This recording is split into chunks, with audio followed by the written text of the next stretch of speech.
Bonjour tout le monde, re-bienvenue sur ma chaîne Chazou. Avant de commencer la vidéo, je vous invite fortement à vous abonner afin de manquer aucun contenu toujours 100% animal. Donc vous pouvez aussi laisser un commentaire ou un petit pouce bleu sur la vidéo, ça fait toujours plaisir.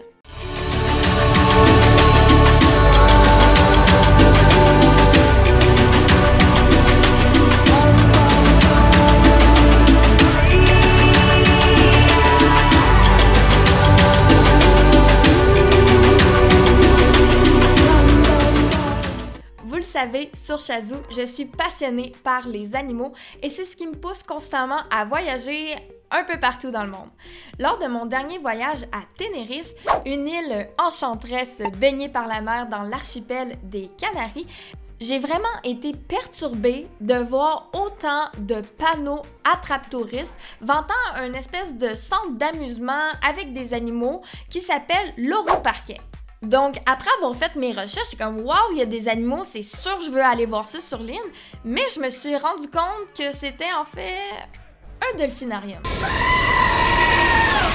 Mais qu'est-ce que c'est un delphinarium?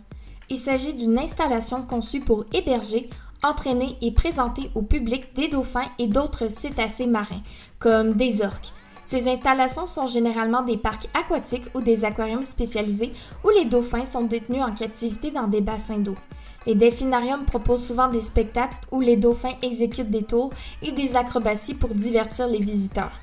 Tenerife, entouré d'eau cristalline et abritant une faune marine exceptionnelle, semble être un lieu paradoxal pour la détention de dauphins en captivité. C'est dans ce contraste saisissant où des dauphins nagent librement à quelques mètres de la côte que la question de la légitimité des delphinariums a pris une signification toute particulière pour moi en tant que biologiste marin. Comment peut-on justifier de détenir des dauphins sur Terre, dans des bassins artificiels, alors que l'océan s'étend à perte de vue tout autour de l'île? Les panneaux publicitaires promettant des spectacles aquatiques et des rencontres avec ces créatures majestueuses attirent les visiteurs en quête d'une expérience soi-disant éducative et divertissante. Cependant, il est difficile de ne pas s'interroger sur la pertinence d'une telle pratique dans un environnement où la nature offre déjà un spectacle aussi grandiose. Donc, si vous êtes curieux comme moi, laissez-moi vous expliquer toutes les raisons pourquoi il serait important de boycotter en 2024 et pour les années suivantes les delphinariums. Suivez-moi!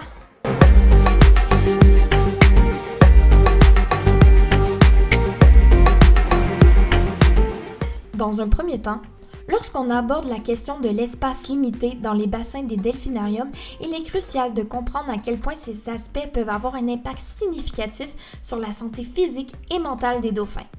Les bassins, souvent exigus de ces installations, ne peuvent pas reproduire les conditions vastes et dynamiques de l'environnement marin naturel des dauphins. En effet, les delphinariums ont souvent des bassins relativement petits par rapport aux étendues marines naturelles que les dauphins explorent dans leur milieu naturel. Les dimensions limitées des bassins peuvent limiter la liberté de mouvement des dauphins, les empêchant d'exprimer leur comportement naturel tels que la chasse, la plongée en profondeur et le jeu. Également, les bassins des delphinariums peuvent manquer de profondeur adéquate. Dans la nature, les dauphins effectuent des plongées profondes pour chasser. Les bassins peu profonds ne permettent pas aux dauphins de s'engager dans ces comportements naturels.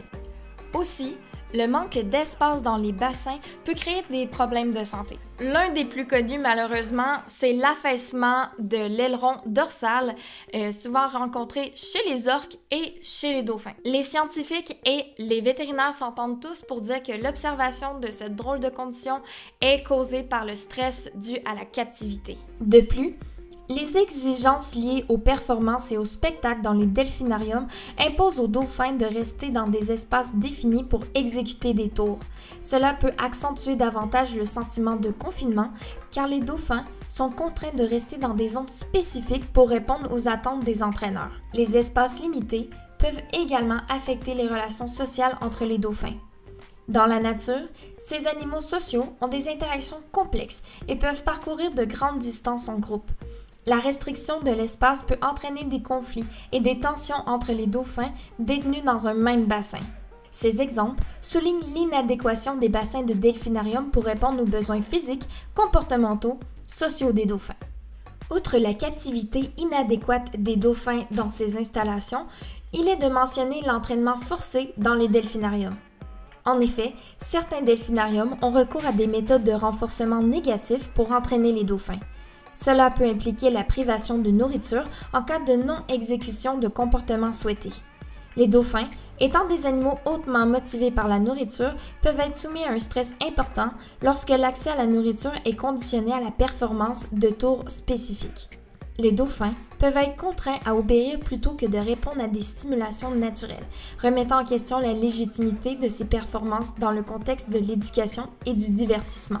Les dauphins en captivité sont souvent soumis à des horaires stricts de spectacle et de performance. Cette contrainte de temps peut entraîner la nécessité de répéter les mêmes tours à plusieurs reprises chaque jour pour satisfaire les attentes du public, ce qui amène énormément de monotonie pour les dauphins.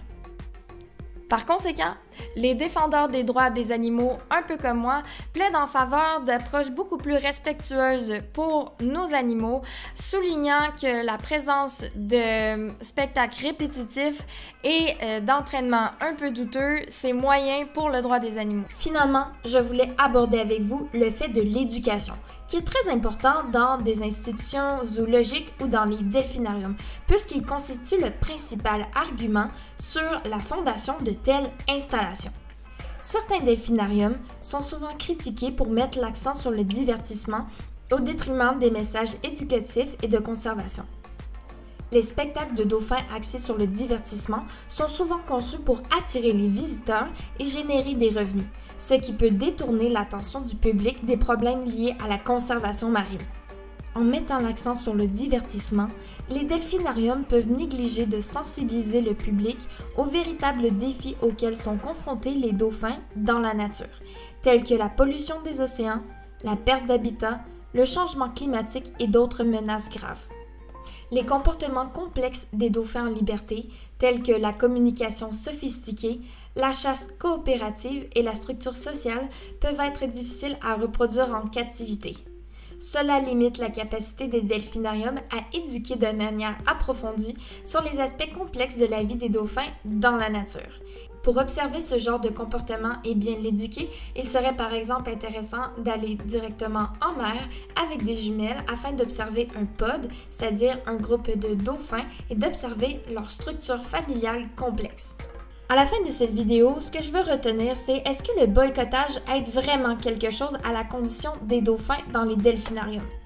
Eh bien, la réponse est oui. Pourquoi? Parce que cela peut encourager une réflexion critique sur l'exploitation des animaux à des fins de divertissement.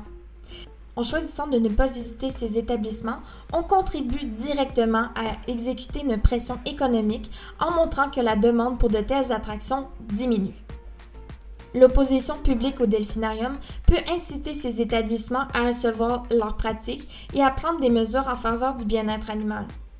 Le mouvement pour le bien-être des animaux et le boycott des delphinariums font partie d'un effort plus large visant à changer les attitudes envers l'exploitation des animaux à des fins de divertissement. Les actions individuelles, combinées à des initiatives plus vastes, peuvent contribuer à créer un changement significatif dans la façon dont la société considère et traite les animaux en captivité. Et ça, c'est un peu ce que j'essaie de faire moi aussi avec ma chaîne Chazou. À bientôt pour du contenu toujours 100% animal. Bye!